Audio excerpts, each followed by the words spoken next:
तो जय हिंद दोस्तों, आपका अपने चैनल यस की हम स्टडी पर एक बार फिर स्वागत है। बहुत ही महत्वपूर्ण वीडियो के साथ आपके सामने हाजिर हैं। यहाँ पर देखिए हम बात क्या करने वाले हैं, अच्छी तरीके से हम आपको बताएंगे और समझाने का प्रयास करेंगे मेरे प्यारे बच्चों, ताकि आपको अच्छी तरीके से समझ में आ जाए। ठीक है, यहाँ पर हम बात करने वाले कक्षा 12 रसायन विज्ञान की बात करेंगे। Most important question for 2023।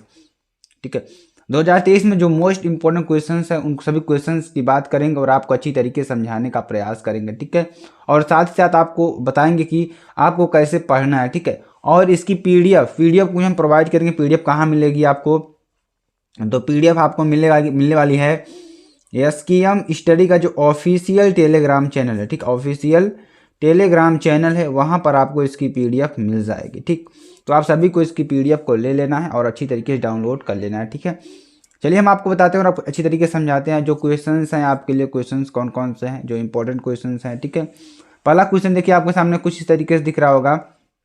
अभिक्रिया का वेग स्थिरांक क्या है? अभिक्रिया का वेग स्थिरांक क्या है? ठीक है, यहाँ पर आपको बताता है यदि कोई अभिक्रिया है तो उसका वेग स्थिरांक क्या होता है, उसके बारे में यहाँ पर चर्चा करने वाले हैं। ठीक है, यहाँ पर देखिए क्या होगा।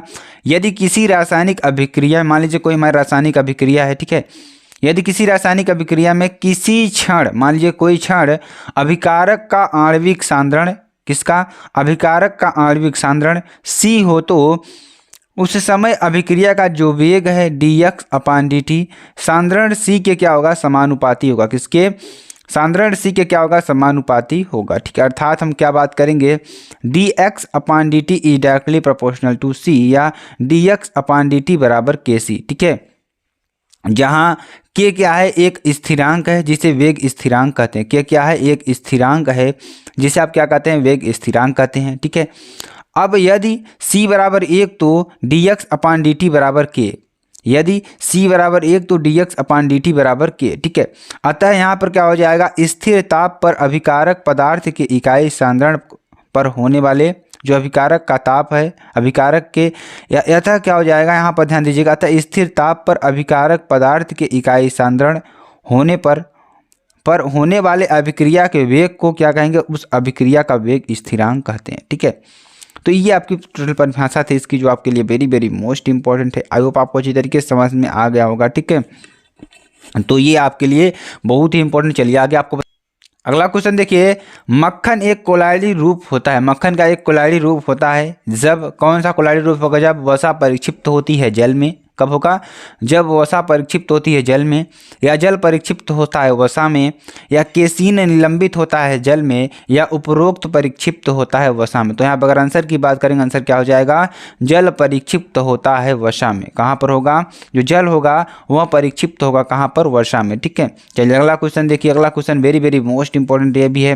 क्लोरीन बनाने की विधि का रासायनिक समीकरण लिखिए। जो क्लोरीन है, क्लोरीन बनाने की जो विधि है उसका रासायनिक समीकरण आपको लिखना है। ठीक है, तो चलिए इसका अच्छी तरीके से हम आपको समझाते हैं, बताने का प्रयास करेंगे। यहाँ पर देखिए जो यहाँ पर क्लोरीन है हमारी, ठीक है, तो क्लोरीन कैसे बनेगा? क्लोरीन देखिए यहाँ पर बन रही है आपकी। ठीक है, तो ये क्या क्या मिलाने पर बन रही है? ध्यान दीजिएगा यहाँ पर MnO2। ठीक है, मैग्नीज ऑक्साइड, ठीक है, प्लस 4HCl से जब क्रिया कराएंगे तो क्या बनेगा? मैग्नीज क्लोराइड, मैग्नीशियम क्लोराइड बनाएगा। ठीक है, मैग्नीज क्लोराइड बनाएगा, MnCl2 प्लस जल बनाएगा और क्लोरीन हमारा यहाँ पर दे देगा। ठीक है, ये बहुत ही इंपॉर्टेंट है आपके लिए। अगला क्वेश्चन देखिए। अगला question very very most important ये भी है। एक हाइड्रोकार्बन, क्या? एक हाइड्रोकार्बन C5H10। ठीक है, मान लीजिए कोई हमारा क्या है? हाइड्रोकार्बन है। ठीक है, C5H10 अंधेरे में क्लोरीन के साथ, किसके साथ? अंधेरे कमरे में क्लोरीन के साथ अभिक्रिया नहीं करता। ठीक है, अंधेरे में किसके साथ? क्लोरीन के साथ अभिक्रिया नहीं करता, परंतु सूर्य के तीव्र प्रकाश में, किसके? सूर्य के तीव्र प्रकाश में केवल एक मोनोक्लोरो यौगिक, क्या? केवल एक मोनोक्लोरो यौगिक C5H9Cl देता है। क्या देता है? ध्यान दीजिएगा, C5H9Cl देता है। तो हाइड्रोकार्बन की संरचना क्या होगी? ठीक है, ध्यान दीजिएगा, क्वेश्चन अच्छी तरीके से समझ जाएंगे तो आपको आंसर आसानी होगी लिखने में। क्या कर रहा है कि एक हाइड्रोकार्बन है जिसमें कार्बन और हाइड्रोजन के सिवा कोई ना हो। ठीक है, एक हाइड्रोकार्बन है अंधेरे में, अगर इसको अंधेरे में क्लोरीन के साथ, ठीक है, किसके साथ? क्लोरीन के साथ अभिक्रिया नहीं करता। ये अगर अंधेरे में इसको क्लोरीन के साथ अभिक्रिया कराएंगे तो नहीं करेगा। परंतु सूर्य के तीव्र प्रकाश में केवल एक मोनोक्लोरो यौगिक क्या बनाएगा? एक मोनोक्लोरो यौगिक बनाएगा, जिसे क्या कहेंगे? C5H9Cl देता है।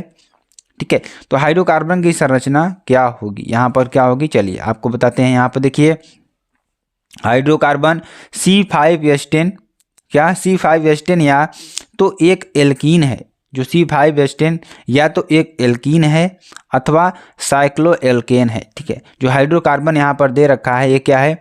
एक क्या है? एल्कीन है, या एक क्या है? साइक्लो एल्केन है। चूंकि यह क्लोरीन से अंधेरे में क्रिया नहीं करता है, क्या? या क्लोरीन से अंधेरे में क्रिया नहीं करता है, अतएव यह एल्कीन नहीं हो सकता। क्या नहीं हो सकता? एल्कीन नहीं हो सकता है। इस प्रकार इसे एक साइक्लो एल्केन सूर्य के प्रकाश की उपस्थिति में Cl2 अभिक्रिया करके क्या देता है?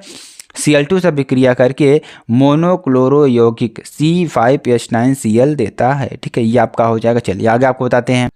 आगे देखिए साइक्लो एल्केन के सभी, ठीक है, सभी 10H परमाणु तुल्य होंगे। ठीक है, 10H हाइड्रोजन परमाणु तुल्य होंगे। अतः साइक्लो एल्केन साइक्लोपेंटेन है। साइक्लो एल्केन क्या है? साइक्लोपेंटेन है। ठीक है, साइक्लोपेंटेन है और सूर्य के प्रकाश में साइक्लोपेंटेन निम्न प्रकार से क्लोरीन से अभिक्रिया करके एक मोनोक्लोरो यौगिक देता है। देखिए 5 कार्बन होता है तो पेंटेन होता है, 6 हो जाता है हेक्सेन हो जाएगा। ठीक है, तो ये ध्यान देने वाली बात आपकी है।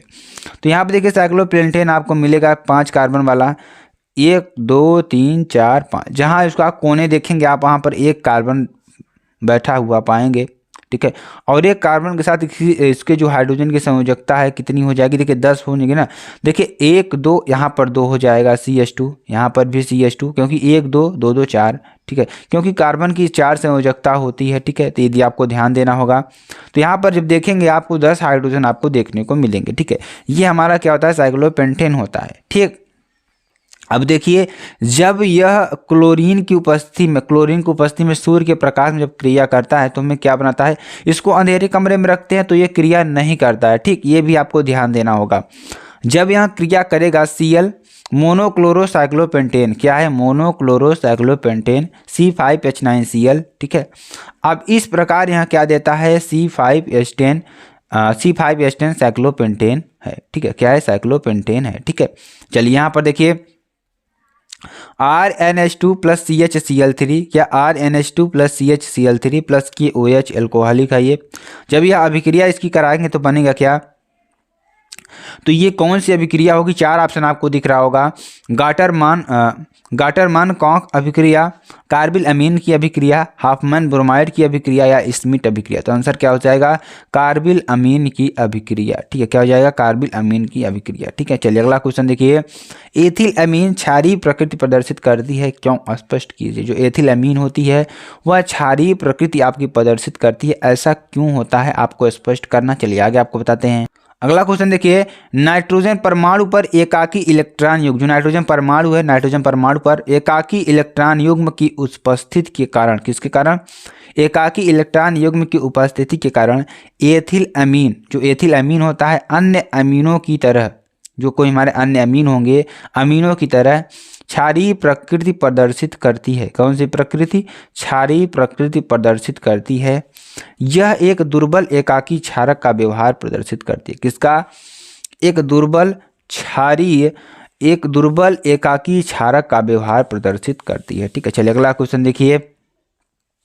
निम्नलिखित अभिक्रिया में A की पहचान कीजिए। ठीक है, तो C2H5NH2 plus CH2 plus HgCl2, जब यह क्रिया करेगा A plus HGS plus 2HCl बनाएगा। ठीक है, तो क्या होगा यहाँ पर देखिए C2H5NH2 plus CH2 plus HgCl2। ठीक है, एथिल आइसो थायोसाइनेट बनेगा। ठीक है, C2H5NCS प्लस HGS बनेगा। ठीक है, प्लस HCl ये आपका बनेगा। ठीक, तो ये बहुत ही इंपॉर्टेंट है मेरे प्यारे बच्चों। आपको ऐसे क्वेश्चंस को पढ़ते रहना है जो कि वेरी वेरी मोस्ट इंपॉर्टेंट है आपके लिए। तो ऐसे क्वेश्चंस को आपको लगातार पढ़ते रहना है ताकि आपको एग्जाम में अच्छे से अच्छे नंबर मिल सके। अगला क्वेश्चन देखिए क्या है। नाइट्रोबेंजीन के उदासीन माध्यम में अपचयन की अभिक्रिया लिखिए। किसके? नाइट्रोबेंजीन के उदासीन में अपचयन की अभिक्रिया आपको लिखना है। तो यहाँ पर देखिए C5H10 NO2, यहाँ पर 2H, यहाँ पर ZN/NH4Cl, तो C6H5NO, ठीक है, क्या हो जाएगा 2H यानी C6H5NHOH, ठीक है। फेनिल हाइड्रॉक्सिल अमीन क्या है? फेनिल हाइड्रॉक्सिल अमीन। चलिए आगे आपको बताते हैं।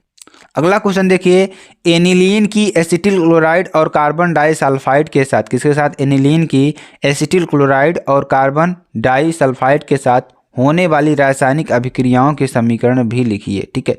तो यहाँ पे देखिए एसिटिल क्लोराइड के साथ अभिक्रिया इसको लिखेंगे तो C6H5NH2 यानी एनिलीन है ये हमारा, CH3COCl एसिटिल क्लोराइड है, ठीक है।